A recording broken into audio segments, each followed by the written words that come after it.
Alô, alô, tripulantes! Hoje a viagem vai ser longa, talvez para o seu futuro, talvez para o seu passado. E que passado! Porque hoje a gente tem a honra de receber Max Tovar. Ela vai falar não somente sobre mapa gestacional, que é sobre tudo que você herdou de outras gerações. Ela vai explicar um pouquinho pra gente sobre os treinamentos que ela dá e tudo em volta da palavra propósito. Propósito 1 e propósito 2. Então vem com a gente para entender o que são essas palavras e onde a Max vai poder te levar. Muito obrigada por estar aqui. Gratidão, Pepe. Eu coloquei você lá no meu sobre Pepe Legal, que é um apelido que você usa e eu acho bem bacana, que me lembra a minha infância, sempre alguém divertido. E eu sinto essa boa energia em você. Gratidão pelo seu convite. E eu gostaria de estar compartilhando com vocês os meus saberes. Espero que isso seja bom para todos. Tenho certeza. Pessoal, olha, já para tudo o que você está fazendo e assista esse podcast com muita presença. Porque quando eu falei para vocês que a gente vai viajar e não é para a Lua, não. A gente vai viajar para outras dimensões.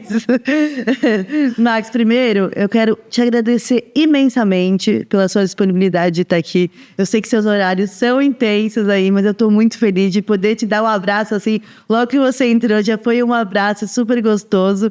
A gente só se conhecia através das redes sociais, a gente não tinha se visto pessoalmente ainda. E agora eu pude sentir a sua energia aqui de perto e já está sendo incrível. Muito obrigada por isso, de verdade.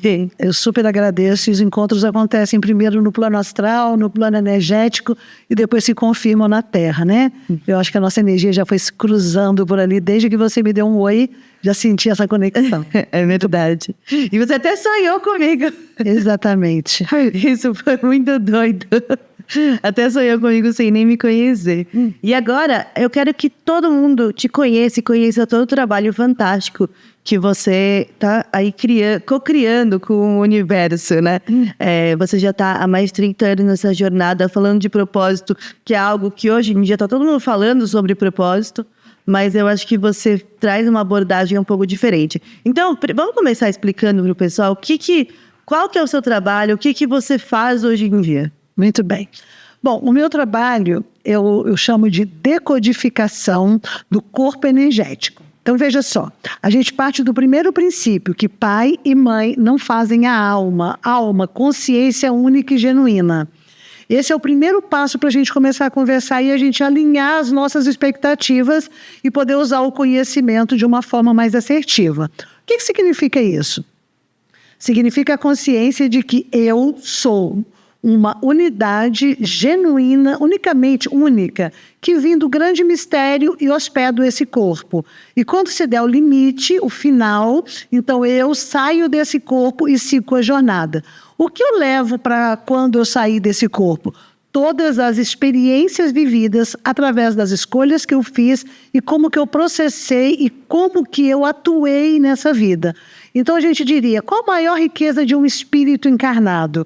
É o que ele leva dessa experiência, como ele vivenciou essa experiência e principalmente como ele superou as adversidades da vida. Então vamos imaginar, essa consciência divina que encarnou, ou seja, tomou carne, certo? Experimentou uma série de coisas e voltou, vamos falar poeticamente, para a barriga de Deus. Eu gosto disso. Voltou para a barriga de Deus, levando o que consigo? Uma vez que a gente não leva o corpo, que a gente não leva as coisas, nós levamos então as experiências.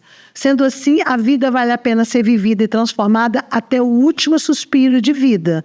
Ou seja, até o último minuto em que a pessoa está nesse corpo, a transformação que ela fizer vai influenciar muito na forma com que ela sai do corpo dela, tá? Porque a forma com que ela sai do corpo, o fenômeno chamado morte aqui, para nós, de um ponto de vista espiritual, a pessoa continua viva. Então, não existe uma morte para o espírito continua a sua caminhada e ele leva aqui esse tom vibracional dessas emoções. Então, se você está saindo do corpo, depois carregando consigo muita frustração, dor, raiva, mágoas e muitas coisas pesadas, então essa saída te leva numa baixa vibração para fora do corpo e a partir daí é como você se conecta nessa continuidade espiritual. Então a gente entende que cuidar disso é algo muito importante. Porque se até esse último suspiro você toca num lugar profundo no teu coração, a fim de perdoar, liberar, trazer um aprendizado. Sabe aquele toque? Não é mental, não é assim, ai meu Deus, eu vou sair do corpo agora, eu tenho que sair linda e chegar linda lá do outro lado espiritual. Não vai falar, gente. É no coração. É sentir a grandeza da vida além do efeito morte. A vida contínua. E o quanto que isso é forte para o coração. Então, isso faz o momento da transição e vai elevar o estado vibracional da pessoa. Porque o estado de morte, quando você vai para um estado que saiu da morte e foi para a vida, que a vida continua, o estado vibracional é o que vai contar com que lugar que você vai se conectar.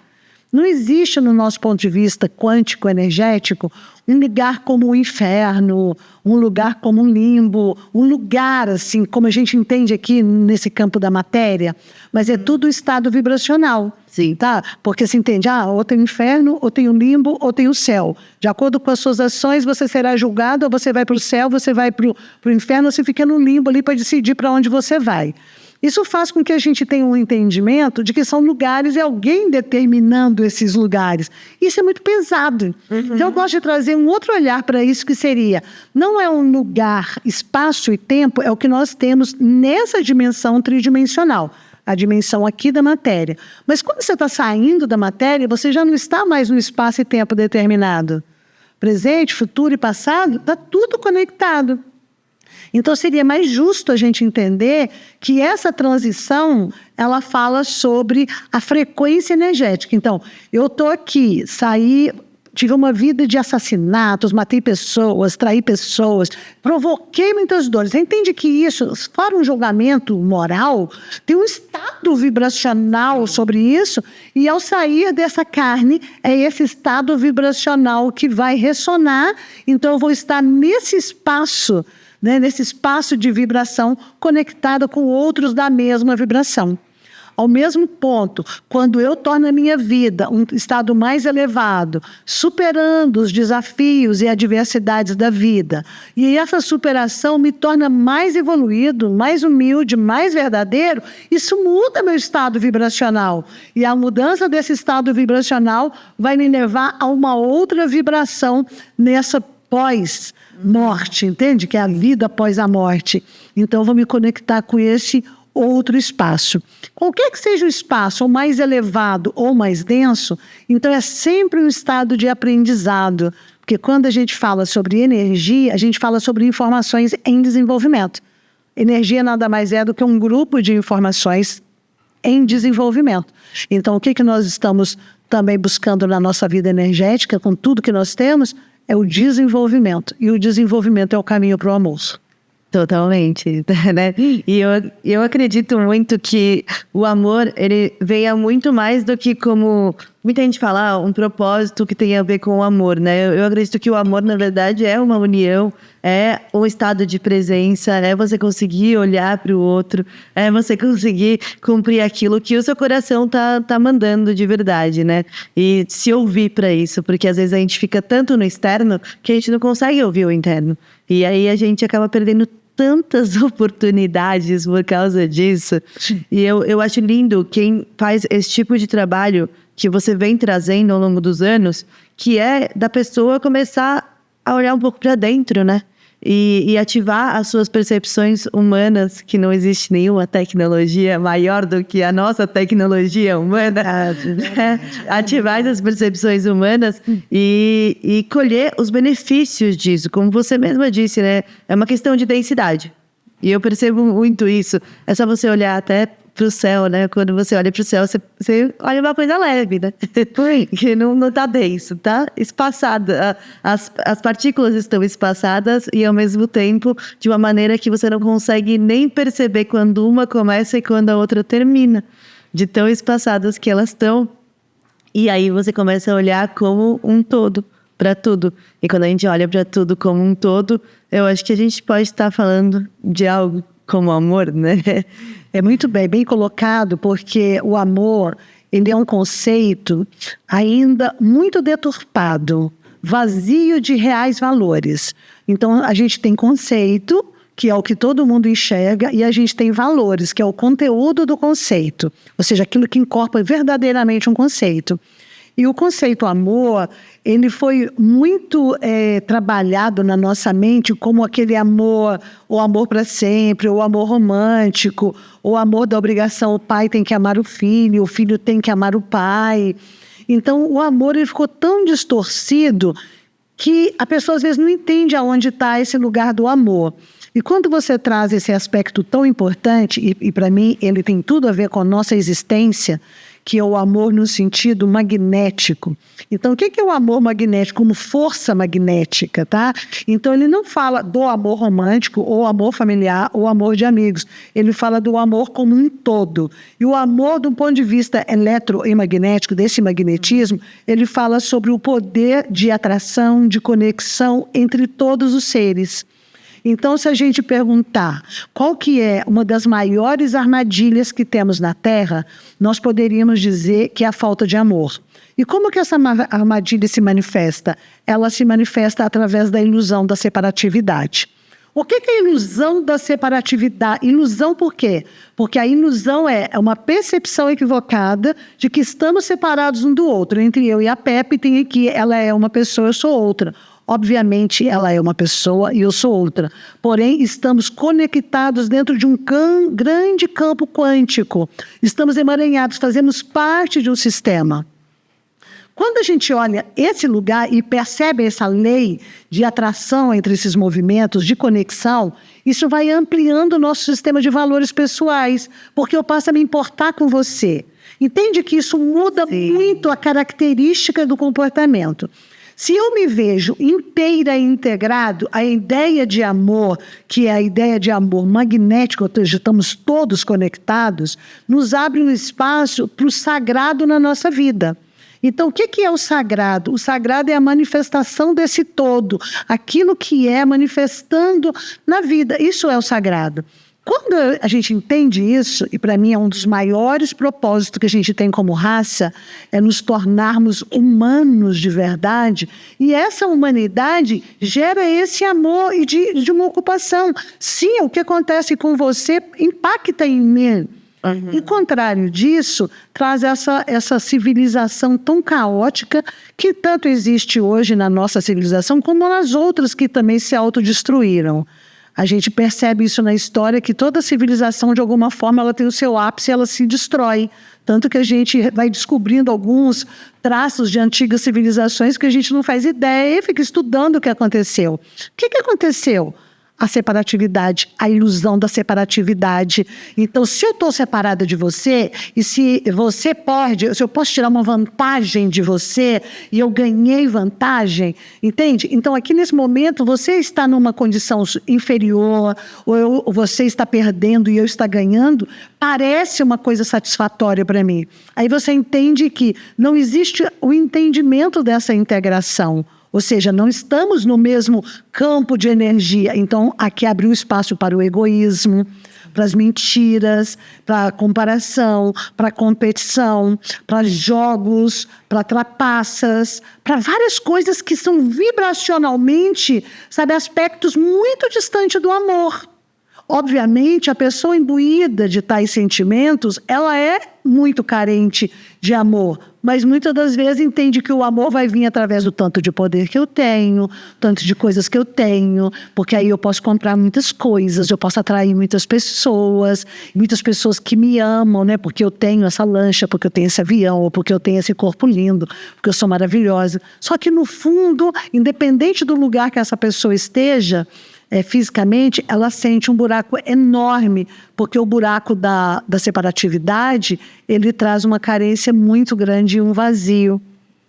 Então, a gente vai entender quais são os valores nobres que mantêm o nosso coração conectado ao sagrado, para que possamos nos tornar sagrados também. E a gente ajeitando esse conceito do sagrado seria aquele que está cumprindo o seu real propósito. Então, uma flor, uma rosa, ela é sagrada quando ela cumpre o seu real propósito. Sabe, cada um. Mas nós cumprimos o nosso real propósito? Então, qual que é o nosso real propósito como humanidade? O que é que viemos fazer aqui numa vida que é temporariamente limitada? Que até que os cientistas mudem esse quadro, a gente entrou nessa vida e a gente vai sair dessa vida. Sim. Então, a gente tem um tempo para isso. Então, quando eu entendo que eu sou um ser espiritual e estou manifestando através da matéria, o meu maior propósito aqui é elevar a frequência através da minha participação no mundo. E por onde eu passar, eu deixar um caminho florido através das minhas ações que brotam e transbordam de mim. Isso são valores humanos. Valores humanos falam sobre respeito, que é olhar o outro sobre um outro olhar, uma outra perspectiva, que é o contrário de julgamento, Sim. que é o contrário de punição. Então, a gente vai entender a balização desses valores a partir desse entendimento da pessoa de, sim, qual é o meu propósito na Terra, em primeiro lugar, meu primeiro propósito. Daqui a pouco você vai falar um pouquinho sobre essa coisa de propósito 1, propósito 2. Mas antes da gente entrar nessa parte, eu quero saber um pouco da sua história, né? Como é que você se tornou a Max de hoje? Da onde que veio essa... posso chamar de curiosidade? Investigação. Investigação. Da onde que veio? Acho que a palavra grande é buscadora.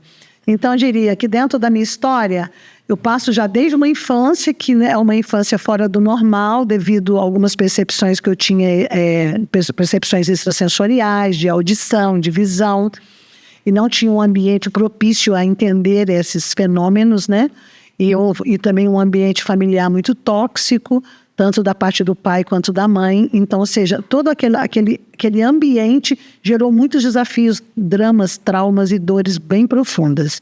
Então, chegou um momento na minha vida em que eu fiz uma escolha. Eu falei, bom, se eu continuar em cima desses traumas, esses traumas serão regentes da minha vida. Eu vou ser o resultado disso. E o fato de estar no lugar de ser apenas o resultado, sem ter pelo menos um mínimo de oportunidade, sabe o que é? Oportunidade de escolher. Porque tem muitas coisas que a gente não escolheu conscientemente. Então, você está envolvido numa cultura, numa sociedade, no quesito religioso, tua família. Tem várias informações te formatando, te moldando, te influenciando no nível que você, às vezes, nem conhece e você está reproduzindo isso. Então, ao saber disso, eu falava, eu preciso buscar uma saída para essa situação, porque eu entendo que tem muitas influências que vêm até mim, mas eu quero saber qual que é a pequena parcela de escolha que eu, como consciência, posso fazer na minha vida. E daí começa a minha busca. Então, a minha primeira palavra, em vez de curiosidade, porque a curiosidade, ela é boa até um ponto, mas a curiosidade, ela é superficial, sabe? Sou muito curiosa. Como é que funciona isso? Curiosa. Aí eu falo, tá, então já deixei para lá. Mas a buscadora é diferente. Porque quem está buscando algo. Então, a buscadora, ela parte de uma inquietude, de alguém que não se conformou com o que parecia óbvio e que todo mundo se conformou. Então, para mim, parte desse lugar. Eu vou buscar. Se eu não encontrar, ok, então dou cabo da minha vida. Mas eu vou buscar, porque não é possível que a gente esteja aqui encarnado só para poder estar reproduzindo algumas situações. A gente não tem um mínimo de possibilidade de fazer escolhas diferentes na nossa vida, de trazer uma consciência mais expandida da nossa verdade para a nossa atuação na prática. Porque esse é o grande movimento. Eu atingir um nível de espiritualidade, de consciência e manifestar isso. Sim. Porque não adianta eu ter um discurso bonito, tá? Uma carinha, ou fazer livros, ou ter uma argumentação muito boa, sendo que a minha prática, desde ação comigo mesma, ação com os que estão em torno de mim, ou com as minhas ações para fora dessa esfera, né? Eu comigo e os mais próximos, elas sejam incoerentes, porque a incoerência vai desmentir toda a verborreia que veio antes. Sim. Então, eu comecei no caminho da buscadora. Então, para mim, esse é o primeiro passo. E tanto que hoje o método que a gente tem no Instituto, o primeiro passo desse método é para o buscador. Então, você fala, quem que é o seu público-alvo? O primeiro é um buscador. Aquele que está buscando algo dentro dele, ele está buscando descobrir aquilo que ele não sabe, ele está buscando encontrar esse campo de força dentro dele. Esse é o primeiro passo. E depois disso, para você buscar, você precisa ir para o segundo passo, e que também é muito importante na minha construção, né? Que é ser um aprendiz. Então, e ser um aprendiz, ele é um lugar que você não vai abandonar nunca. Tipo, você é sempre um aprendiz. E isso é muito bom, porque às vezes você fala, não, eu fui um aprendiz, mas agora eu sou um mestre. Tudo bem, eu fui uma aprendiz de costureira, hoje eu sou uma mestre de costura, entende? De alta costura, desde aprendiz aqui a um outro. Mas no se tratar da própria vida, você sempre vai ser um aprendiz. E o estado de estar disposto a aprender, ele eleva o espírito, porque ele te deixa ávido. Sabe quando você tem espaço para preencher? Sim. Quem tem espaço para preencher é o aprendiz. Então, mesmo que você se transforme em mestre em algumas matérias, mas se você se posiciona como um aprendiz, você está sempre pronto para receber. Esse é o segundo passo. E aí eu fui tornando isso. Para aprender, eu fui estudando essa linha, isso aqui. Por isso que eu falei que é mais que curiosidade, porque no terceiro, é a prática. Aquilo que eu aprendi, eu preciso colocar em prática. E a prática são exercícios. Porque não adianta nada, eu aprendi, porque se eu só aprendi, mas eu não pratiquei, eu não atinjo uma excelência. Mas eu falo, muitas vezes nem esquece. Eu conheço pessoas que dão palestra, fala. Como eu também vim da escola de filosofia, né? Lá no começo da história, a teosofia, que é onde eu começo a me buscar. Onde você começa a buscar? Eu começo aí, né? Então, aí você vê que já está tão cheio de tanta coisa que acaba... É como se estivesse preenchendo o tempo inteiro. Então, não tem um espaço e a prática, às vezes, não acontece. Então, posso dar várias palestras, escrever vários livros, porque parti aqui no aprendiz, enchi de coisas, mas não fiz as práticas necessárias para tornar a minha vida melhor. Então, o terceiro passo é estar disposto a praticar. Quando eu falo com a pessoa, não quer buscar, a pessoa não quer aprender, porque está tão cheio, já sabe tudo, e não quer praticar, a gente não vai combinar, porque o que eu tenho para oferecer não vai ser bom para você. Sim. E o que eu quero oferecer, eu quero que seja bom para você, porque vai realmente mostrar como que o método funciona, mas se a gente não alinhar nessa perspectiva, não acontece. Feito esses 3 passos, você então vai se tornando tipo um professor.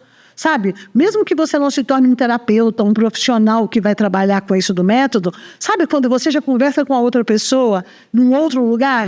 Então é como se você já começasse ali a ensinar também.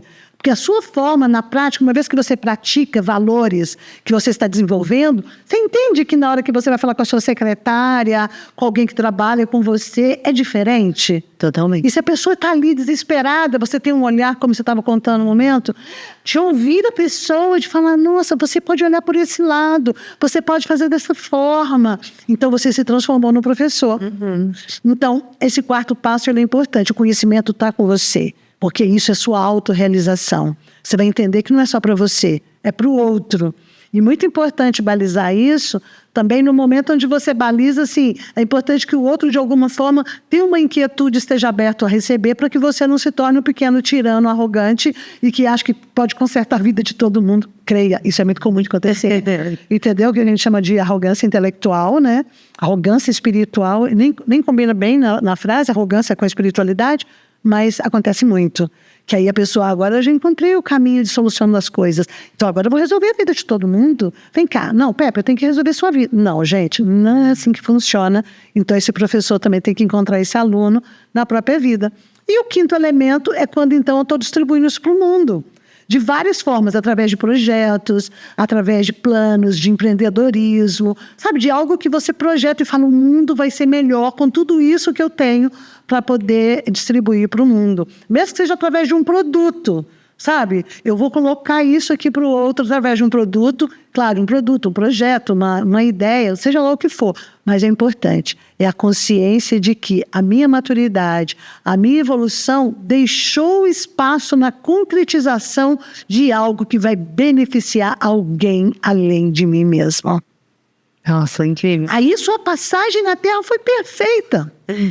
Como seu propósito, porque você fez aquele caminho do mito de Platão, sabe? Os mitos, eles trazem informações que passam tempo, perpassam o tempo.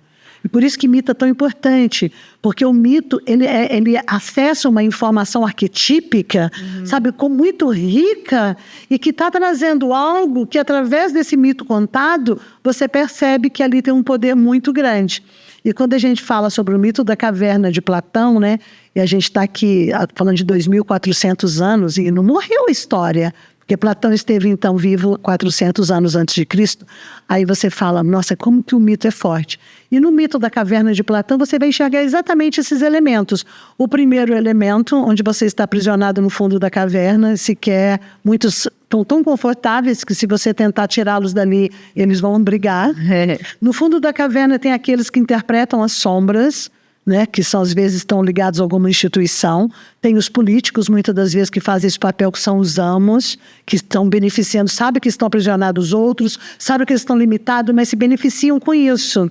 Então, esse estado, que é o fundo da caverna, ele só pode ser mudado por aquele que é inquieto.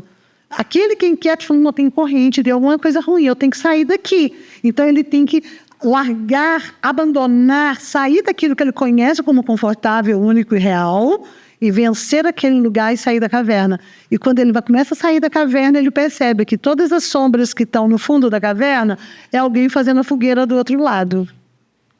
E quando ele percebe isso, ele vai para o outro caminho, ou seja, tudo são manifestações e interpretações certas ou erradas, não interessa julgar, mas são apenas essas interpretações. Qual que é a verdade? Então, eu só posso acessar primeiro a minha, e é a saída da caverna. E para sair da caverna, como você passou muito tempo adormecido no escuro, sendo mentalmente condicionado, o teu corpo alienado, amarrado, você tem que criar musculatura.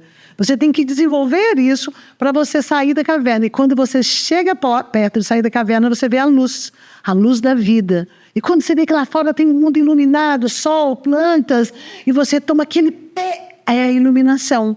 Todo mundo, eu quero iluminar. Então, na caverna de Platão, falou isso. Aí você saiu, iluminou, e você percebeu a grandeza que existe.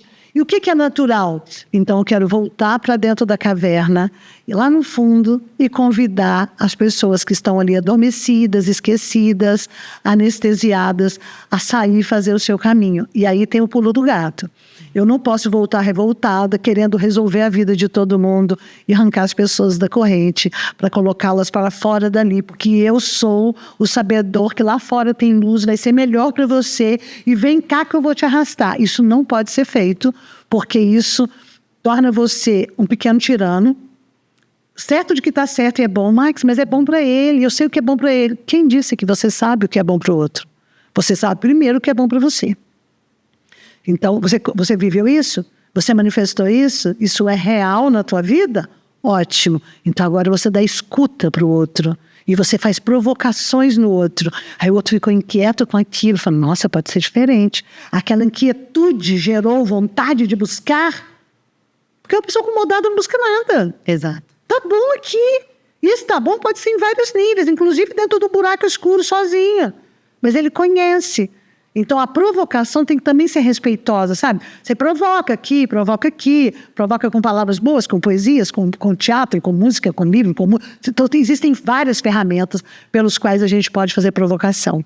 Mas nem o maior despertador do mundo acordariam todas as pessoas, porque o despertar é de dentro para fora. Por isso que a provocação vem de fora para dentro.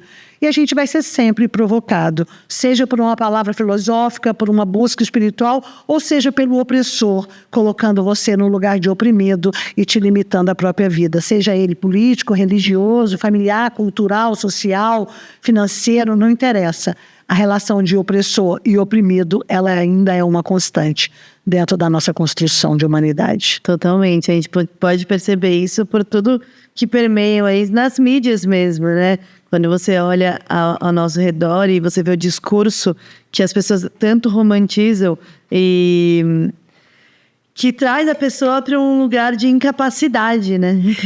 E como o nosso cérebro ele é treinado para proteger a gente, e a gente gosta do que é confortável, né? Quando a gente vê algo muito desconhecido, a gente acha o quê? Não é desconfortável, não vou ali porque é desconfortável. Deixa eu ficar aqui no meu conforto, que eu tô aqui. Inventaram uma carreira tradicional para mim, inventaram que eu tenho que fazer isso para poder viajar uma vez por ano, e eu vou ficar confortável aqui minha vida inteira esperando a minha aposentadoria e meu momento de ficar olhando para o nada. Olhando para a vizinhança na rua. Então, eu acho que romantizaram uma trajetória para a maioria das pessoas e que as pessoas seguem uma linha. E eu percebo que cada vez mais, eu acho que até por conta das redes sociais também, porque isso pode levar uma informação maior para as pessoas, que a humanidade está um pouco cansada disso. E isso está criando consciência para outros patamares. Não vamos generalizar, né? Porque ainda existe uma cultura muito forte de vamos ficar no conforto. Mas as pessoas estão cada vez mais falando sobre propósito, sobre consciência, sobre presença. Estou vendo muito mais gente meditando, principalmente depois da pandemia, né? Estou vendo muito mais gente querendo realmente entrar em contato. Não sei se tem tanta gente colocando em prática ainda, mas eu percebo que existe um movimento. Talvez seja até a minha bolha da internet, né? Porque eu vejo muita gente, e foi assim, inclusive, que eu me conectei com você, porque o algoritmo, ele é só uma cópia da nossa cabecinha aqui, Exatamente. né? O algoritmo é uma cópia da nossa cabecinha. Então, o que a gente está procurando, a gente vai achar. Uhum. É muito sobre isso. E fui falando aqui, eu esqueci da minha pergunta, mas tudo bem. Você começou falando que você foi estudar teosofia? Isso. Teosofia. E depois? Teosofia, filosofia. Teosofia e filosofia. Isso. Então, eu entro aí em astrologia, mas parapsicologia. Vou entregar isso para o mundo como meu trabalho, é isso que eu quero. Né? Porque, na verdade, eu primeiro comecei fazendo um caminho assim.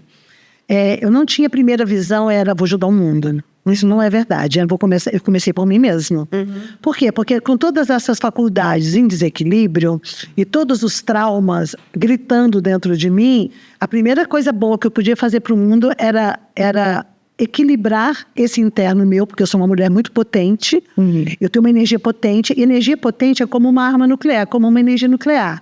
Ela pode ser uma arma que destrói, ou ela pode ser uma energia que alimenta uma cidade.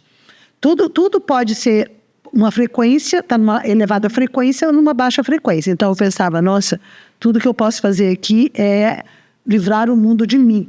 Como é que eu posso livrar o mundo do tipo de pessoa magoada, rejeitada, abandonada? Porque aí eu seria o refém. Então eu começo nesse caminho. Tanto que quando eu começo esse caminho, eu tenho 2 linhas de estudo. Dentro de uma linha escolar, eu começo trabalhando relações públicas, tá? Administração de empresa, que era um campo profissional que eu fiz até mais ou menos 23 anos. Mas, paralelamente, aos 17, eu começo, então, a teosofia, porque aí vem um lugar... Porque a teosofia, ela é a prática da filosofia. Você tem a filosofia e você tem a teosofia. Só para não confundir com a teologia, tá? Porque teologia é o estudo, então, das religiões, que você vai ter uma percepção mais religiosa. A teosofia, então, ela é mais filosófica. Só que a teosofia é uma proposta de pegar a filosofia e colocar na prática. Então, daí nascem grandes amores na minha vida, como, por exemplo, a Helena Blavatsky, que tenho sempre comigo, está no meu celular ali, parecendo que é uma mulher muito forte, muito poderosa, e que transcreveu muitos conhecimentos antigos e já falava de algo que não é tão comum ao senso comum. Sabe, com uma percepção de si além do corpo, com as divisões de corpos e a percepção de conexão. Pois suma, e outros assim. E depois eu vou muito para a área da parapsicologia, que foi muito forte. Eu tive 2 formações também, que é trabalhar tanto com terapias de vidas passadas, né? Inclusive para poder trabalhar com esses fenômenos que... Porque às vezes a pessoa fala, nossa, gostaria tanto de ver aura, gostaria tanto de sair do corpo. Se você não estiver equilibrado, é uma tortura. É um grande inferno que você passa. E aos 24 anos é quando eu entro no meu caminho xamânico, que aí eu encontro o mestre no xamanismo, que é o Juan Oviedo. Então ele me introduz nesse universo. Aí nesse universo eu me encontro muito profundamente até hoje, que é a ferramenta a conexão que eu mais faço é pelo xamanismo.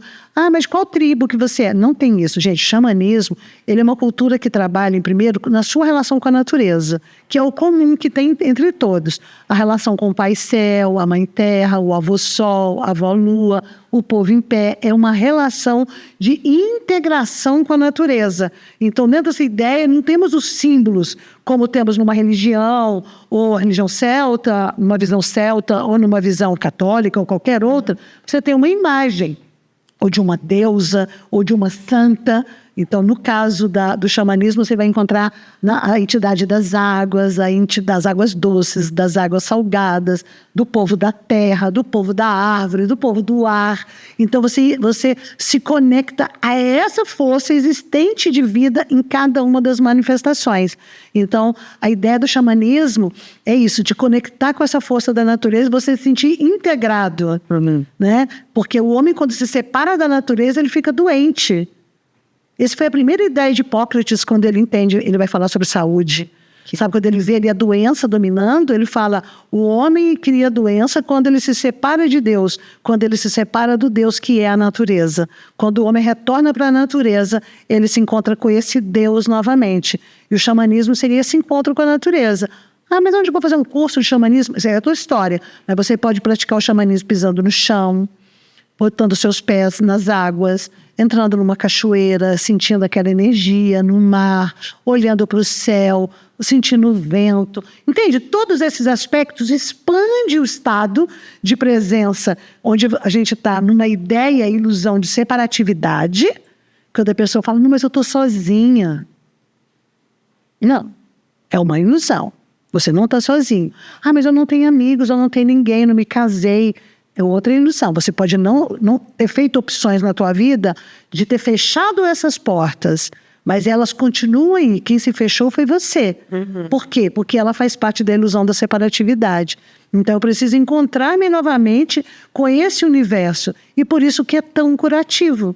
E hoje, nós passamos por várias etapas, né? Passamos na etapa de um festival de estoque, paz e amor, abraça a árvore, é coisa de doidão que fumou um ali. Passamos por essa fase, né? Olha, interessante. E chegamos hoje, como por exemplo, o Japão inaugurar um parque exclusivamente para você abraçar uma árvore, para você entrar em contato com a natureza. Porque já existem muitos estudos que o estado energético de qualidade do ser interno, ele modifica a vibração dele ao se conectar com elementos da natureza. Então a gente saiu de, nossa, é doido, eu estou abraçando uma árvore, para remédio. Abrace uma árvore e fique abraçando essa árvore com os pés no chão por 5 minutos e você vai sentir a energia vibracional do seu ser mudar.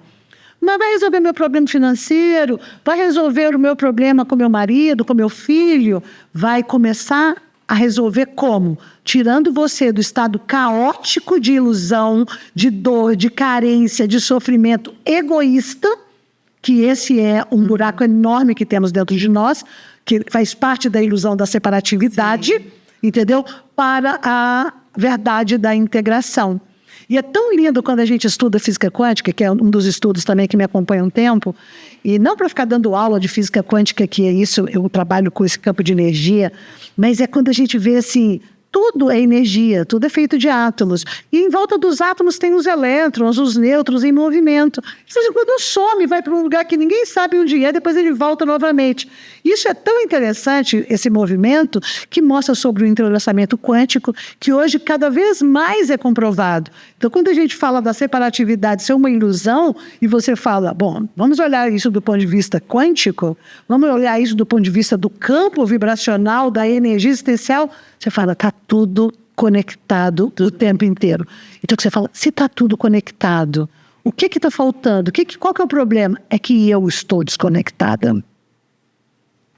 Então aqui entre eu e você, o que parece um vazio, na verdade não é. Existe um campo de vibração entre nós. É como se fosse assim, eu vi uma foto que tinham liberado da NASA, e depois eu não guardei essa foto e me arrependi muito. Se alguém tiver, podia entregar essa foto para a gente. Mas mostrava o que seria matéria escura, que seria o que tem entre um e outro. E que, na verdade, é como se fosse um tanto de cabo de energia, cabos assim de força, só que apagados. E quando eu me ligo a você, a energia passa. Olha. Então, imagina que tem vários cabos de informação. Estão desligados, com vários cabinhos assim. Desculpa. Eles estão desconectados. Quando eu me conecto a você, ele passa informação. Olha, que loucura. Então tudo nasce na nossa conexão. Você falou de Japão, eu lembrei que tem uma história muito interessante de como foi feito o metrô de Tóquio. Você já ouviu isso? Que eles pegaram o mapa do Japão, colocaram em cima da terra, e embaixo da terra colocaram vários, aí eu não vou saber qual espécie, de cogumelos. E colocaram um em cada, como se fosse cada bairro, sei lá. E deixaram os cogumelos sozinhos para eles fazerem as ligações, porque os cogumelos têm essa inteligência, né? E eles se encontraram lá embaixo. Quando eles se encontravam, eles faziam o caminho. Pronto, eles foram lá e utilizaram esse caminho para fazer o mapa do metrô e criaram os metrôs. Perfeito. Muito interessante. Eu acho que a gente tem muito a aprender com os fungos, nessa parte exatamente de conexão. Porque tudo na natureza se conecta, só nós estamos conectados. Então, quando você vê sobre o tsunami, os elefantes já sabiam que havia tsunami, os animais já sabiam antes de ninguém avistar o tsunami. Muitos que seguiram os animais, que subiram as montanhas, se salvaram do tsunami. Então, isso significa que existem conexões. As árvores conectam com as outras árvores por baixo da terra. Por baixo e pelo alto. Elas se conversam. Por que que nós estamos desconectados? A experiência dos macacos, né, que são colocados em ilhas diferentes, ensina um macaco uma coisa, os outros macacos aprendem em outras a fazer ilhas. em outras ilhas. Isso para mim, Pepe, se você falar assim, Max, o que te motiva? Eu sou uma mulher aguerrida, sabe? Aguerrida. O que te motiva? É isso. É que saber que eu saí do egoísmo, da carência e da limitação, dessa ilusão. Eu sair, já sou uma esperança para outros que eu sequer conheço pelo campo de ressonância. Não é nossa. Agora, hoje a gente tem provas, gente, incrível, do DNA. O DNA de uma pessoa, o último estudo que eu vi estava mostrando 80 quilômetros de distância. Pegava o DNA de uma pessoa, tá? Botava distante o DNA dela, e esse DNA que estava aqui, e a pessoa aqui, certo? Aí colocava imagens para a pessoa poder ver, sentir. Então, imagens de felicidade, imagens de dor, de tristeza, e era avaliado a influência no DNA da pessoa à distância. E era culminantemente. Ou seja, tempo e espaço. E o último estudo que eu vi, eles tinham afastado 80 quilômetros de distância. Ou seja, aquilo que a pessoa passava, o DNA dela manifestava. Eu acredito na lei da ressonância, então também aquilo que você fizer a um elemento aqui, né? Sabe? Ele vai ressonar para a pessoa. Isso praticamente explica as magias de voodoo, todas as magias. Você fala, nossa, é porque está ressonando. Então, se eu pegar o fio de cabelo de uma pessoa e orar por ele à distância, ele vai ter uma influência? Ou uma roupa que alguém usou? E se eu amaldiçoar também? Porque abençoar é uma frequência de energia, amaldiçoar é outra. A energia é a mesma. Mas ela em bênção vibra numa potência, ela em maldição em outra. Então, todos estamos conectados. Todos temos um entrelaçamento entre nós. Só que nós ignoramos isso no nosso egoísmo. Essa é a ilusão que tem que quebrar. E quando você olha para os filósofos, mestres, como Jesus, que é um mestre que eu gosto muito na minha infância, então eu trago isso muito forte, né? Eu entrei aí para a filosofia aos 17 anos, 15, 16, comecei a estudar outros pontos, mas entrei firmemente aí. Mas antes, todo o meu universo de compreensão religiosa era o catolicismo, onde eu fui batizada, crismada, e tinha todo esse universo. E dentro desse universo, para mim, o mais poderoso era o Mestre Jesus. E que eu trago comigo muito forte, sabe? Num lugar muito poderoso, que às vezes a pessoa fala, nossa, mas você é uma xamã e fala de Jesus. Eu falo, não me põe dentro de rótulo que vai ficar agradável para a sua mente. Eu estou mostrando formas com que eu me conecto e coisas que me agradam.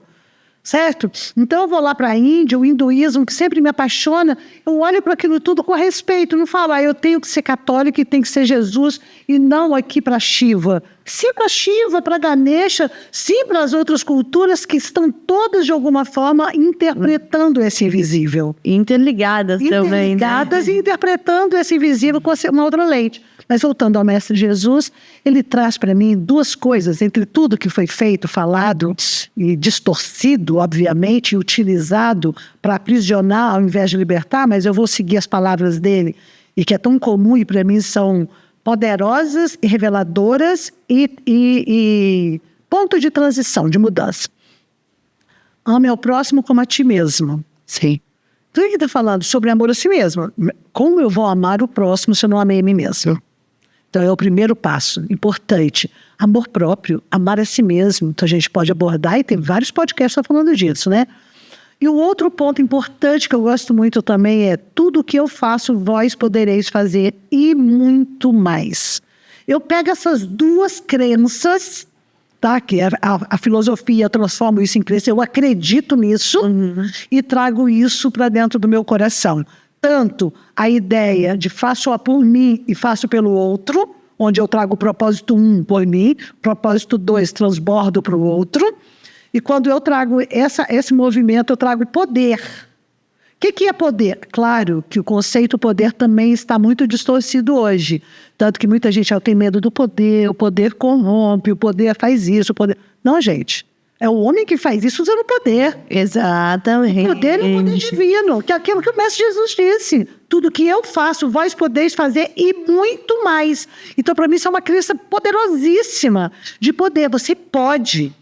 Você pode, porque você é a manifestação do divino, usando o veículo com muita potência. Que veículo? O teu corpo, que é um micro-universo altamente potente, uma tecnologia incrível, com inteligências incríveis para a tua vida e com poderes de comunicação extrasensorial, telepatia, poder de cura. Esse é o lugar. Esse é totalmente o lugar. E daí, você já começou a falar um pouquinho dessa parte de propósito 1, propósito 2. Eu queria que você explicasse para o pessoal. E explicasse também um pouquinho do que... Como é que você... Eu acho que você vai explicar como você trabalha quando você fala sobre propósito 1 e propósito 2. Então, vamos lá. Primeiro, propósito é um meio, não um fim. Tá? Primeiro. O que é o meio? Então, pense em propósito como verbo. Primeira coisa. Tá? Que é uma ação, o verbo é uma ação. É algo que você precisa fazer diante de uma ideia, o ideal, porque o ideal ou uma ideia, ela é abstrata, certo? Então, a ideia com um propósito vai atingir um resultado. Esse resultado se multiplica, que é o sonho. Então, esses 3 aspectos são muito importantes. Então, primeira coisa, o que eu chamo de propósito 1 e propósito 2? Propósito 1, propósito da consciência na vida. Qual que é o seu propósito? Primeiro, partindo do princípio que pai e mãe não fazem a alma, e a alma é uma consciência divina que veio e que vai embora, então o primeiro propósito da alma é manifestar através do seu veículo. Para alma, consciência, vamos pensar assim, quando eu falar alma ou espírito, porque a etimologia, de acordo com o que você estiver falando, ela muda aqui. Então, para a gente não ficar preso nisso, em alma, consciência, eu superior, usa vida, tá? Manifesta, vida, saiu.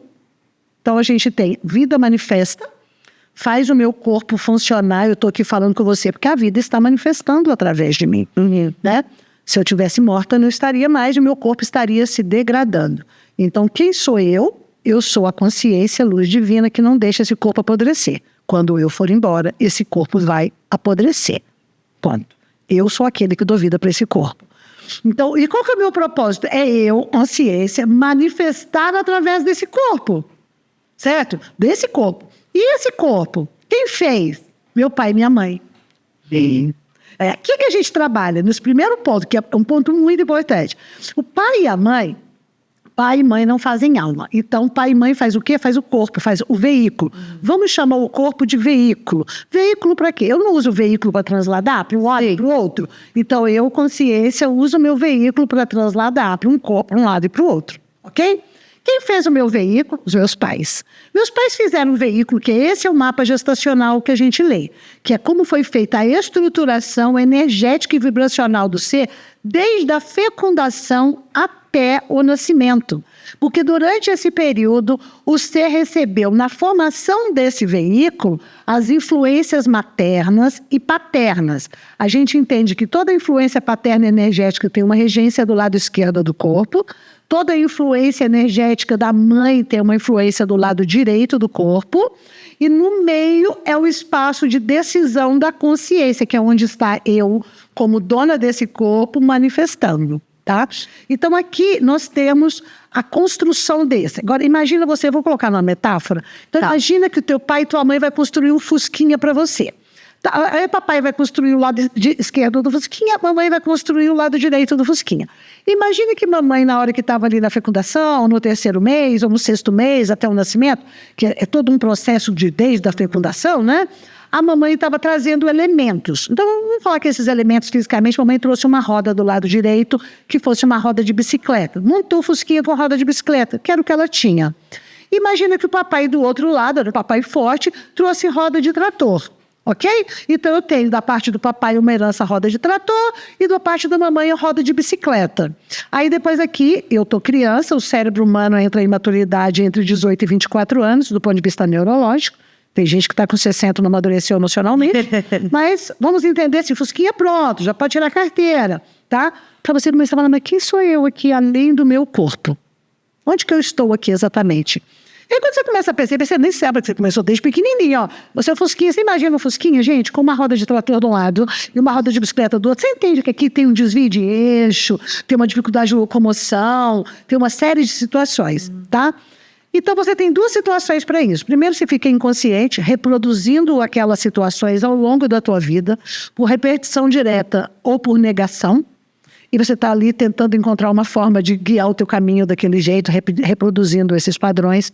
Ou você toma consciência de que você não é o corpo, de que você não é o resultado dos seus pais, mas que você vai aprender como que você funciona de acordo com isso.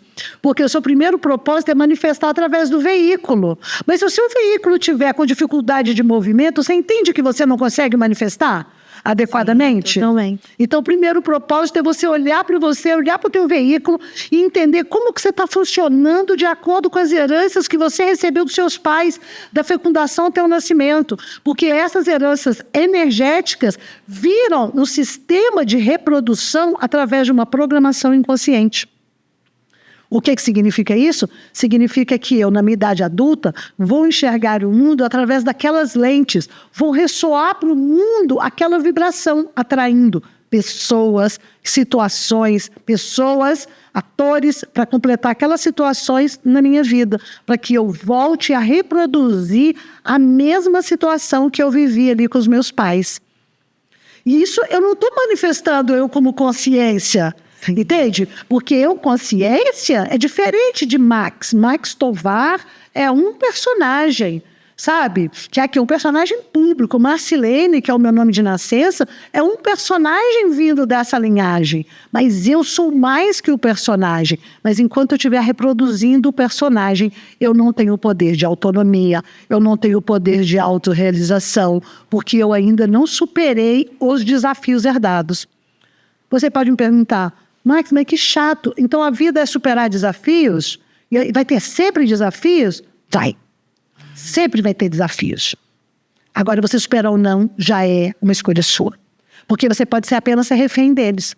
Sua vida é horrível porque é o governo, porque é o pai, porque é alguém, porque situações adversas. Aí você, ao invés de ser um agente de transformação no mundo, você é um reagente.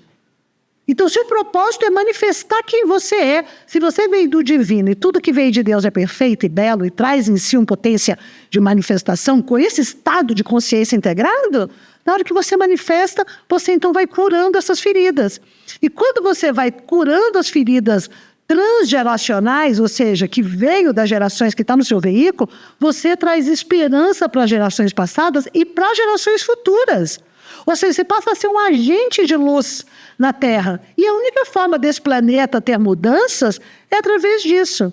Claro que a gente tem Jesus falando isso há 2000 anos. Platão ou outros há mais de 2000 anos. Mas nós, como aprendizes que colocam em prática e que transformam, ainda estamos apenas, talvez, só como curiosos.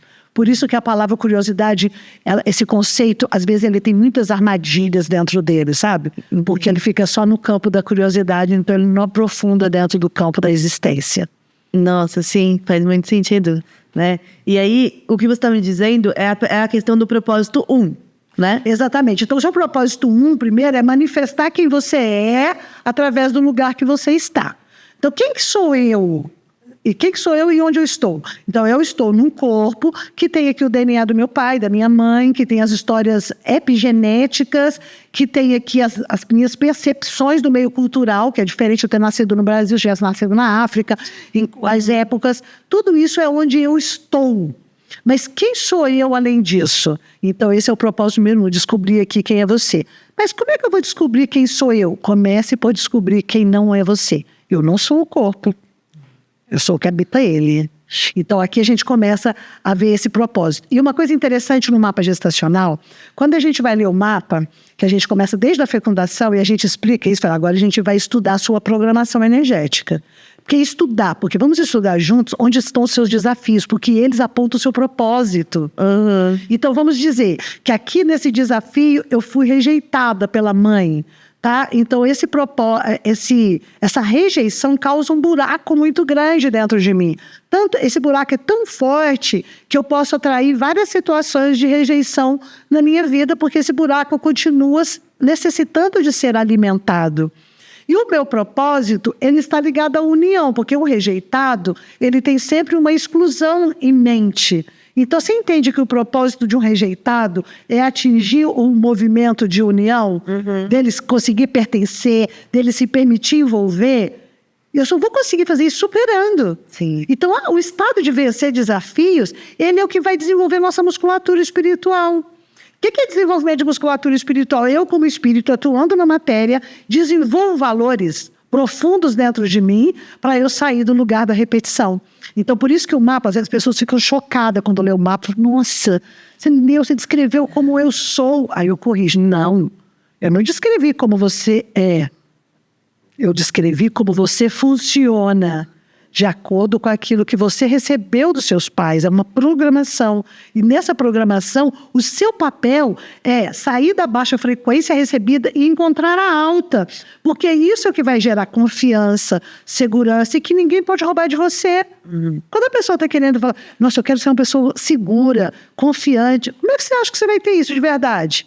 Porque tem pessoas que parecem seguras e confiantes, mas não são de verdade. Só tem um ego muito super bem colocado, se impõe, mas atrás tem inseguro. Porque a verdadeira confiança e segurança, ela vem do ato alquímico de você transformar as suas dores em amores, de você transformar as suas mazelas em experiências, de você transformar a sua merda em adubo. Então, eu gosto muito de usar essa metáfora, porque a merda, embora seja uma palavra que as pessoas não gostam de usar, mas quando você olha para o mundo, para algumas escolhas, para o que está regendo, você fala, cara, quanta merda.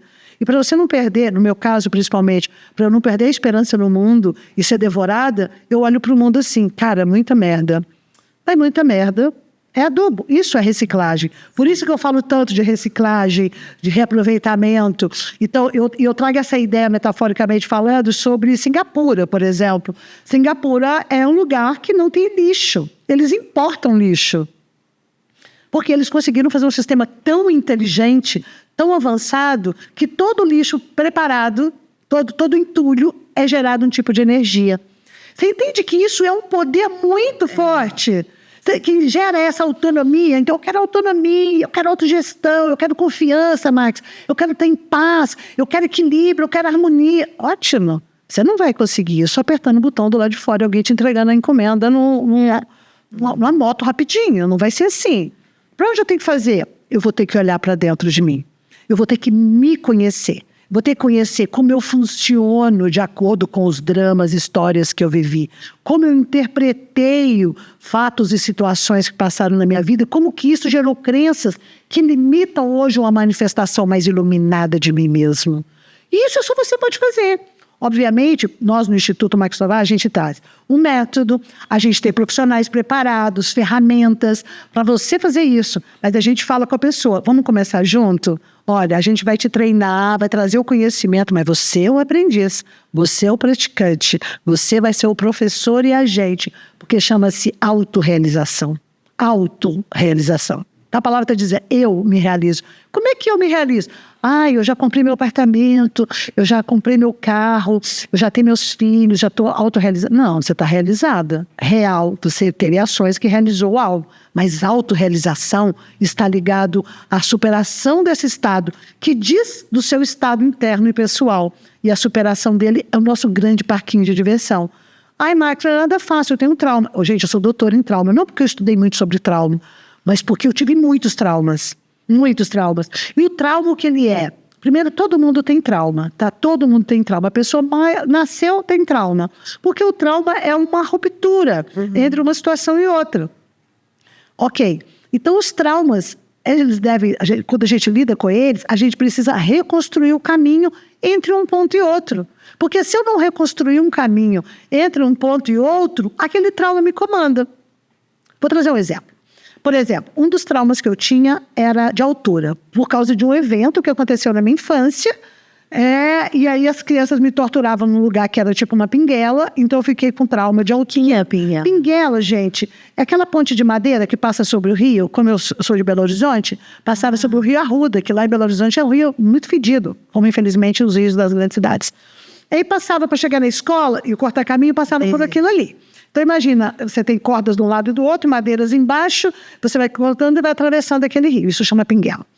Então, quando passando ali por aquela pinguelinha, no meio, quando eu estava no meio da pinguela, eles apareciam de um lado e do outro e começavam a balançar a pinguela. E eu ficava ali paralisada, que é uma das coisas do medo, certo? Sim. Ficava paralisada, não conseguia sair daquele lugar. E isso foi desenvolver um trauma, que é um trauma de altura. Como se manifestava depois? Se eu estivesse num prédio, no terceiro andar, ainda dava para suportar um pouquinho. Assim, no 10º andar, só de eu chegar perto da janela, aquilo já me dava vertigem, porque trauma está ligado ao sistema nervoso. Então, quando ele está ativado, ele ativa o seu sistema nervoso e faz reações autônomas. Por isso vem tremedeira, você fica, vê tudo escuro, você tem medo, você se paralisa, você foge, você ataca, que são as 3 manifestações emocionais diante do perigo. Bom, depois eu comecei a dirigir, então quando eu passava em cima de uma ponte, era quase que um risco. Por quê? Porque eu passava quase no meio da faixa do meio, assim, sabe? Quase que o carro, bem no meio, assim, ó, para poder estar segura. Bom, em suma, com isso era possível viajar de avião? Não. Nossa, avião fora do meu cenário. E como eu tinha trauma também de afogar de água, que eu quase morri afogado com 8 anos, então eu também tinha trauma de água. Então quando eu pensava, eu vou viajar pelo mundo, não vou, né? Porque eu não vou de navio, jamais. Porque eu tenho trauma de água, só de pensar que estou no meio de água, que o meu sistema nervoso já abalava. De avião, jamais que eu vou subir num avião. Então você entende como que esses 2 traumas limitavam totalmente a minha expansão? Totalmente. Não só de viajar, de me locomover, mas também em estado psicoemocional. Entende? De limitação. E é óbvio, como durante muitos anos, quando eu ia à praia, e eu ficava sentada tomando ali um drink, alguma coisa com a pessoa, eu falei, não é nadar? Eu falei, não, praia para mim é só para ficar sentada aqui na beirada. Não, gente, é porque eu tinha medo mesmo. Não romantizo seu trauma. É fato. Então, olhar para isso e decidir, eu quero superar, porque eu posso, porque eu sou dona do veículo, sou eu que sou dona desse corpo, então quem tem o maior poder? Sou eu. Consciência sobre o corpo. Só que para isso, eu preciso ter esse olhar para mim mesmo, porque se eu estiver tão identificada com o corpo, que eu acho que eu sou o corpo, então eu vou agregar aquilo a mim mesmo, sabe? Tipo, isso faz parte de mim. Não, isso não faz parte de mim, isso foi um fato. Rompeu uma ponte. Eu posso reconstruir essa ponte. E a hora que eu decido fazer isso, porque um trauma ele só é vencido quando a pessoa decide vencer o trauma. Por quê? Porque ali ela vai ter que passar naquela escuridão através de algumas práticas. Então, a gente vai fazer trabalhos, por exemplo, de energia, de mudar aquela energia. A gente vai fazer trabalhos de limpeza mental, de crenças, trabalhos emocionais e trabalhos físicos, como começar a nadar devagarzinho, sabe, superando aos poucos, como começar a estar na altura, passo a passo de cada um desses elementos. Voltando a falar sobre a altura, eu comecei assim, a vencer a altura andando sobre uma madeira que eu botava assim, em cima de 2 alcances, de 2 suportes, aí essa madeirinha estreitinha, para simbolizar a pinguelinha, sabe? Eu estar passando ali, aí eu fui aumentando, depois eu ia em parques, como lá no Mangabeiras, em Belo Horizonte, tem aquelas pontezinhas, sabe? Parquinhos assim de ponte. Eu passava naquele, fui superando aos poucos. É tudo de uma vez? Não, porque nós estamos falando sobre reconstrução neural, sobre criar novas pontes, novas redes de conexão em lugares que estavam rompidos. Então, você não consegue fazer quantidade, não fala sobre quantidade. Eu faço um pouquinho e durmo com aquilo, celebrando aquele pouquinho, eu já fiz um pequeno caminho neural. Aí eu vou para o próximo. Eu vou contando para o meu cérebro que tem aquele caminho, é seguro, tá vendo? Você não morreu. Olha, é seguro passar aqui, você não morreu. Até que você faça a ponte total sobre aquele elemento. E aí, voltando no meu treinamento do ar, né, que é o meu treinamento da altura, eu selei ele com o voo de asa delta. Olha, eu ia experimentar do avião.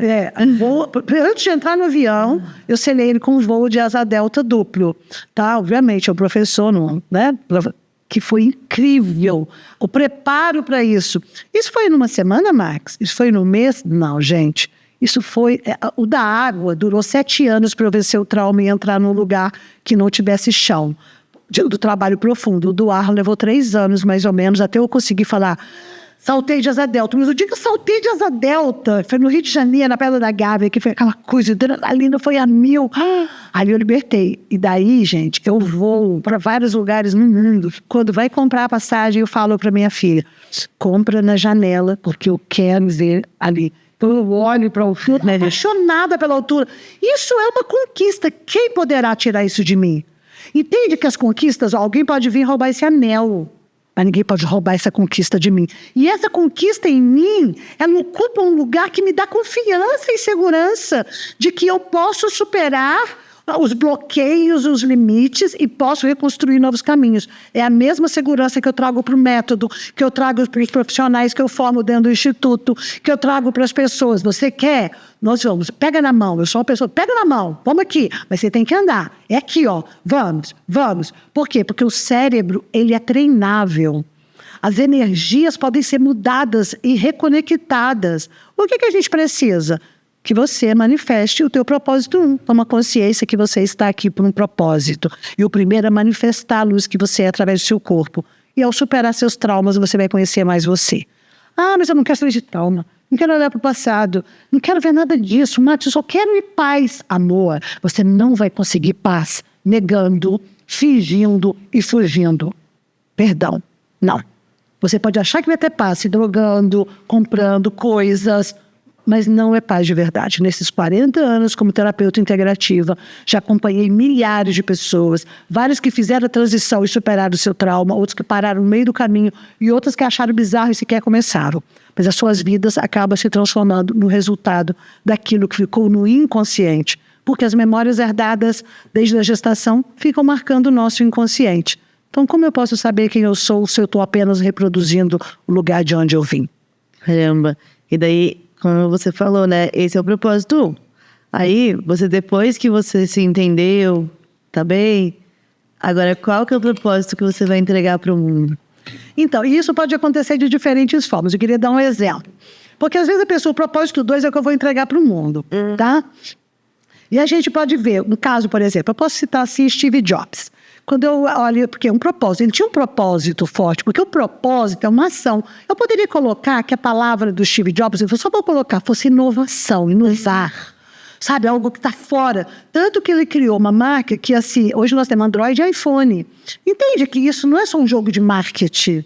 Tem um propósito muito forte, que é levar o outro à intuição, a um grupo de pessoas que pensam para fora da caixa, certo?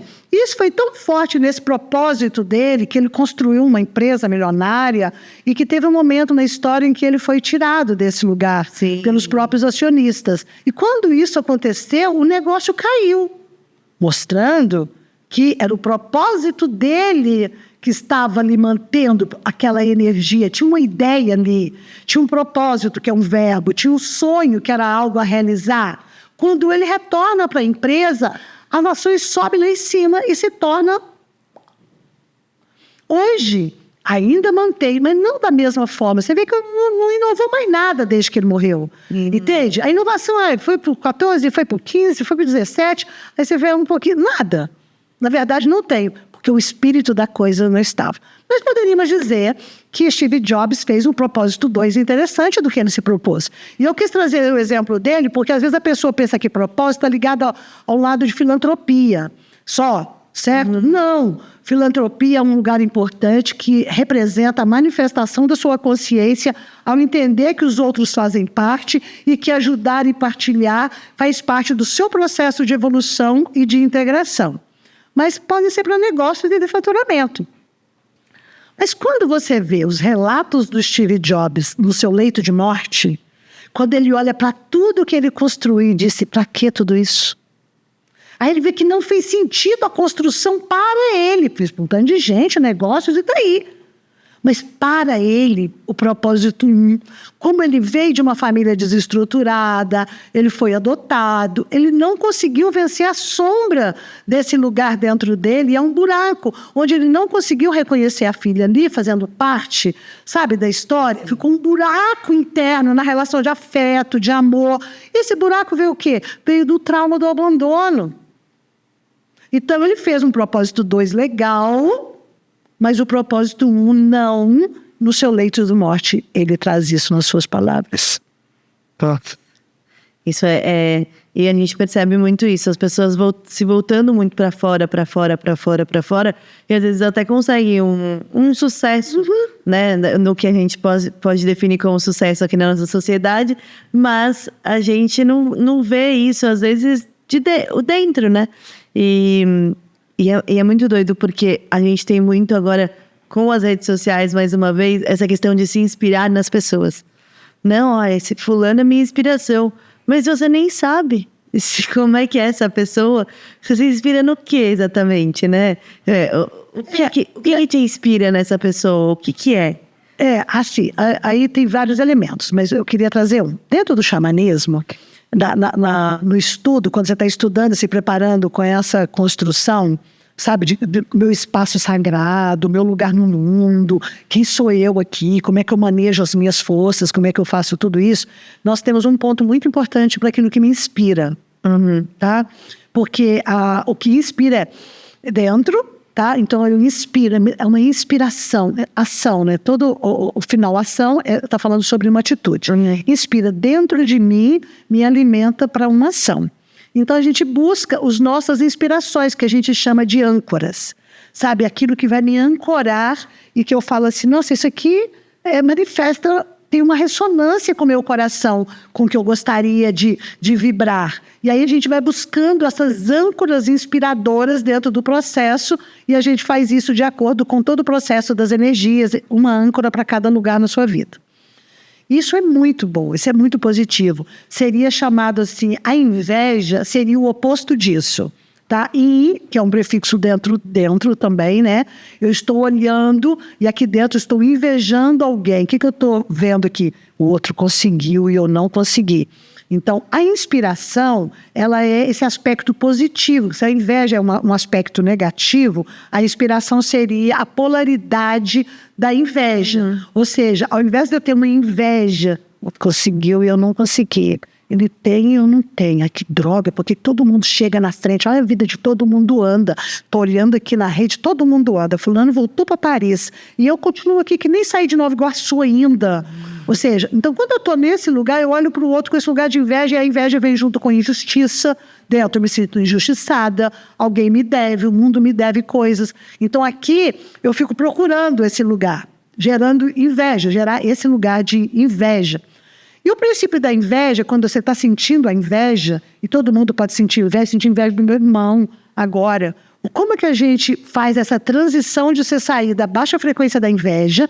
É uma baixa frequência, sim, gera energia negativa para a pessoa e para o outro, sim. A gente tem provas e fotografias Killian, né? Quem não vê a aura é incrível, porque o poder de inveja, ele libera uma energia do campo da pessoa para outra. Então, essa energia, estou com inveja de você, sai do meu campo aquela energia e vai para a sua. Então, ela fica um buraco na minha que senti inveja, e para você, ela cobre em cima da sua e começa a corroer o seu próprio campo. Por isso que tomar banho, de descarrego, limpar é tão importante e deve fazer, gente. Porque a inveja pode vir para tudo quanto é lado, que é uma energia que o outro liberou até sem querer. Certo? Dentro do processo. E se você olha, caminha e vai até o outro.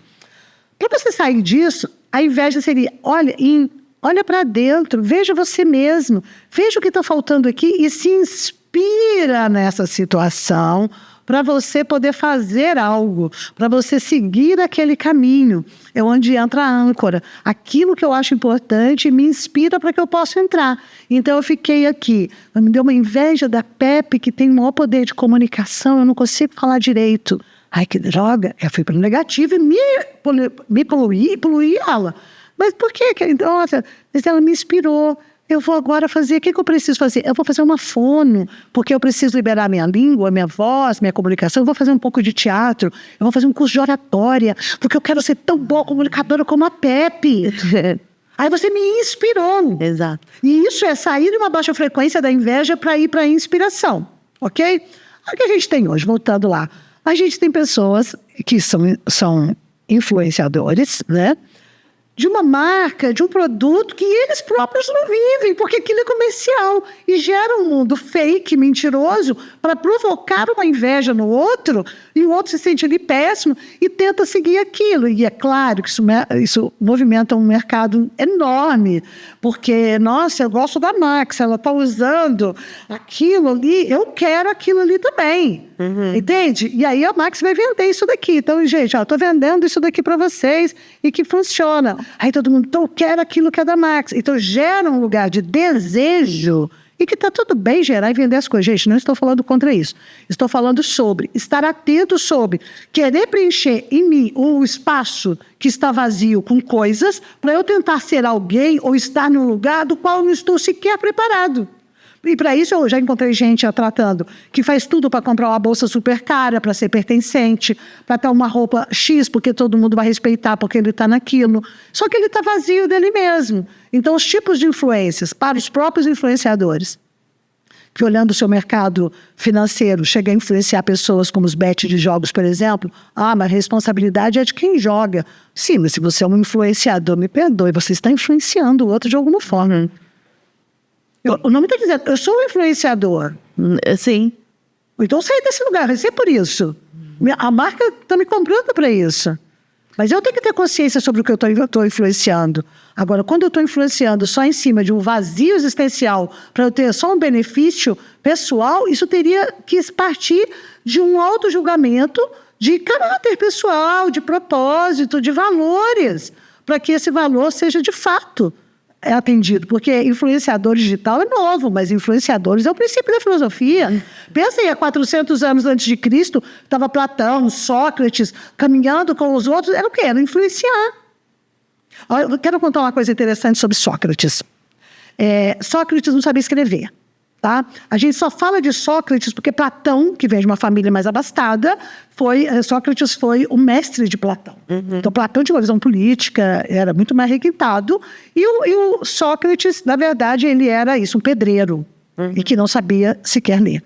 Mas, nessa época, filósofos andavam com os seus pupilos, né? E fazendo, então, as suas reflexões, que a filosofia é sobre isso, né? Vamos pensar, argumentar, fazer seres pensantes. E aí você tem um professor que provoca e faz você pensar mais, e isso vem às linhas diferentes. E nessa ocasião, falando de 2.400 anos, os filósofos eram os maiores influenciadores ali do mercado. Então, as pessoas interessadas nisso, né?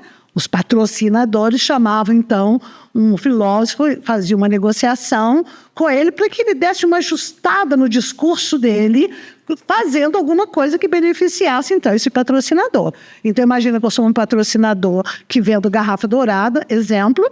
Então, eu falo com você que é uma filósofa, olha, vou fazer um patrocínio muito bom para você, mas eu só queria que na hora que você estivesse fazendo seu discurso, você dissesse que tomar água de uma garrafa dourada vai estimular a pessoa a se sentir mais brilhante, mais poderosa. E, de repente, você, como filósofo, aceita aquele dinheiro e fala, no seu trabalho lá, então vocês poderiam tomar uma água, por exemplo, uma garrafa dourada, então teria feito o seu trabalho. E Sócrates não aceitou nada disso, porque ele trazia uma coisa que era assim, filosofia é livre pensamento, todos os pontos devem ser refletidos, provocados. Eu ensino o outro a pensar e a discernir, não a impor a ideia. Então, Sócrates não recebia nada de patrocinador, porque os patrocinadores estavam, na verdade, usando o neuromarketing, que na época já funcionava e ninguém sabia o que era, mas para poder influenciar o outro a comprar aquilo, mesmo se não estivesse precisando. Então, haja visto que Sócrates morreu, né, com uma proposta, aos seus 80 anos, praticamente, com uma proposta indecorosa. Olha, ou você toma essa cicuta, ou a gente mata você. Você morre pelas suas mãos ou não. Então, por que, gente? Por que vai incomodar com esse cara? Certo? Por que alguém vai incomodar com Sócrates? Porque ele era um livre pensador e ensinava a ser um livre pensador. Então, era uma influência muito positiva. Mas que os patrocinadores não queriam pessoas livres. Então, não querer pessoas livres pensantes é antigo.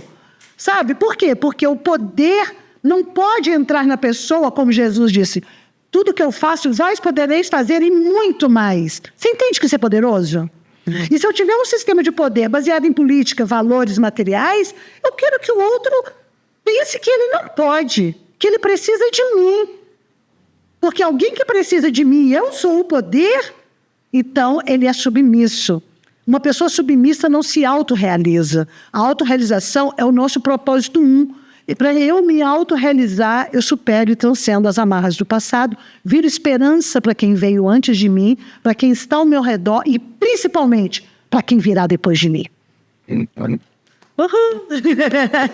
Não, mas é incrível mesmo. Mas eu acho que com essa descentralização da informação, a gente começa a ter cada vez mais acesso àquilo que a gente está buscando, né? E não aquilo que a gente está curiando. Porque aquilo que a gente está buscando de verdade passa de um videozinho de 30 segundos que o Reel, ele é um chamariz, né?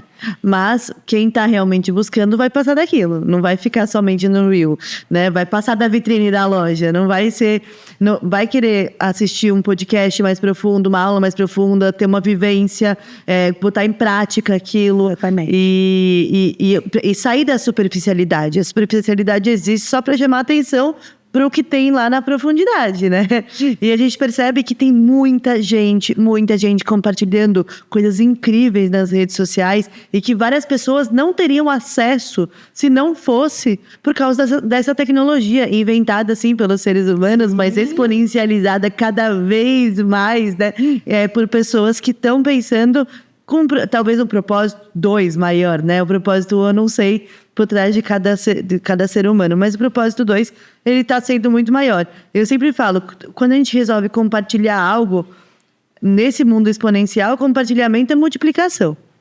Então, a gente tem que ter muita consciência do que a gente está compartilhando, das palavras que a gente está colocando no mundo, do nosso entusiasmo ao falar sobre aquilo, né? Eu presto muita atenção no entusiasmo. Se o entusiasmo estiver baixo, eu já penso, será que essa mensagem é boa?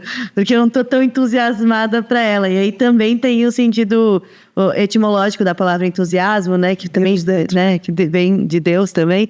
Então, quando eu percebo isso, eu falo assim, nossa, tem tanta gente com tantas mensagens boas e que ainda não estão botando essa mensagem para fora porque ou tem vergonha ou acham que tá tudo bem, não preciso falar com ninguém, ou tem medo de julgamento, que eu acho que esse é o top 1, né? Imagina se Sócrates tivesse medo de ser julgado. A gente não teria Sócrates hoje, né? Não. Então tem tanta gente que estudou pra caramba e tem mensagens boas pra se multiplicarem no mundo e acabam não conseguindo. E aí eu acho que entra muito o seu trabalho, porque você consegue fortalecer uma base humana a ponto da pessoa, ela ter... eu também vi uma pesquisa que uma das das frequências energéticas mais fortes que existem é da autenticidade, né?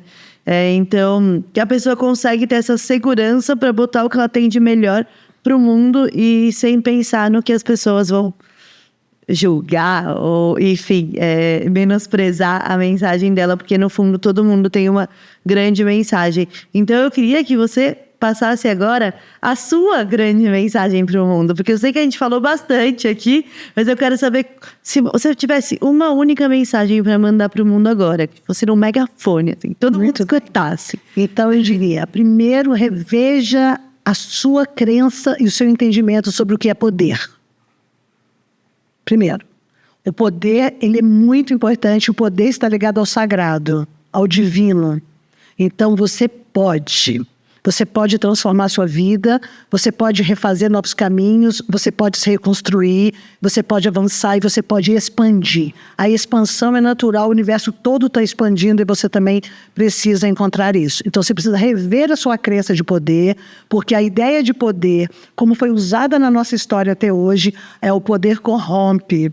Então, quando ele fala assim, dá poder para uma pessoa para você conhecer como ela é. Isso é uma frase. Você dá poder, dá dinheiro, você vai conhecer como ela é. Não, isso não é verdade. Você vai conhecer o caráter dela.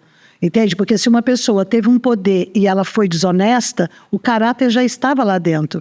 Então, quando a gente fala sobre poder, a gente fala sobre poder existencial, sobre o seu poder real. É esse lugar. Então, quando você assume esse lugar, e eu volto para o mestre, né? Tudo que eu faço, vós podeis fazer e muito mais. Quando você reconhece o poder sagrado que é você e sua manifestação, então você vai para aquele caminho que é a sua expansão dessa luz, da sua luz no mundo. Então você passa a ser um agente de transformação onde você for. O contrário disso é você submetido ao poder de alguém ou de alguma história ou de algum trauma. E quando você está submetido ao poder de alguém, você está no lugar de refém. E no lugar de refém, você está ainda longe do verdadeiro poder que é o sagrado em você. Então, resumindo, aceite, você é a manifestação sagrada da vida. E o sagrado em você é o que deve ser compartilhado com o outro. Isso é paz, verdade e tranquilidade, que começa você superando suas dores, seus medos e a escuridão e o deserto dentro de você. Não tema o deserto, não tema a sua dor, porque se você temer, negar, fugir e anestesiar, ela vai te comandar. Aí o poder estará na mão dela e não na sua mão. E assim, a gente já falou de muita coisa. Eu vou ter que te chamar muito mais vezes aqui, porque tem vários assuntos que eu gostaria de entrar, assim. Mas eu acho que deu para entender muito bem sobre o seu trabalho, o seu propósito aqui. Deu para sentir também, eu estou sentindo daqui, eu tenho o privilégio de estar sentindo bem de perto a energia, mas o pessoal que está vendo de casa também tá, né? E aí eu quero também convidar o pessoal para te acompanhar nas suas redes sociais. Tem algum recado que você queira mandar também? Bom, a gente está inaugurando a nossa comunidade, que é a comunidade Novo Humano. Então, agora em setembro vai entrar lá. Chama Comunidade Novo Humano. Não, mas onde será? Ela será online. Tá, online mesmo. Online, será uma comunidade online e a gente fala sobre o novo humano.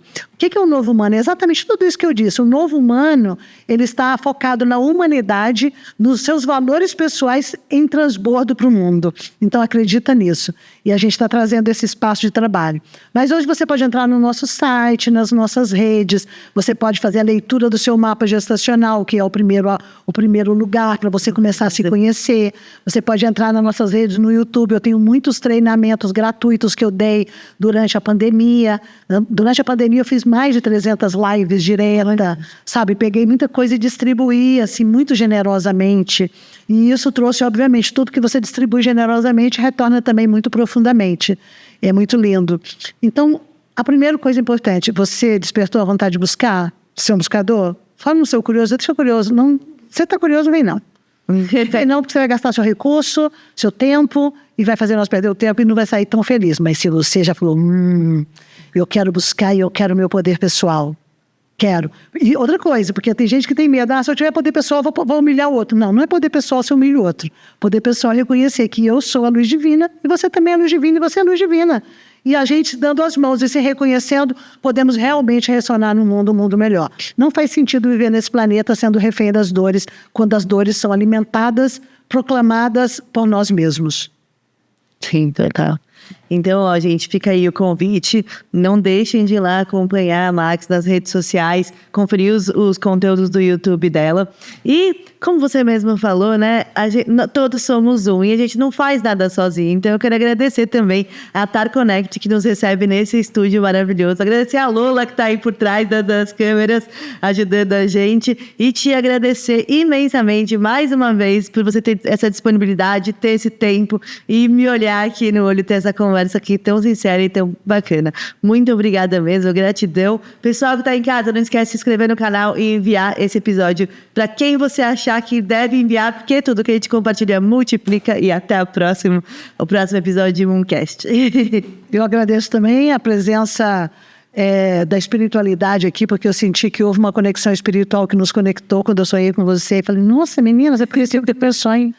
E é isso. Ativou uma linha e ela criou conexões e pessoas agora que têm a oportunidade de me conhecer através da sua rede. Isso é soma. A gente pode somar e construir um mundo diferente e depende de nós. Esse, para mim, é um caminho de sucesso. Não existe mais sucesso. Isso é sucesso. Gratidão.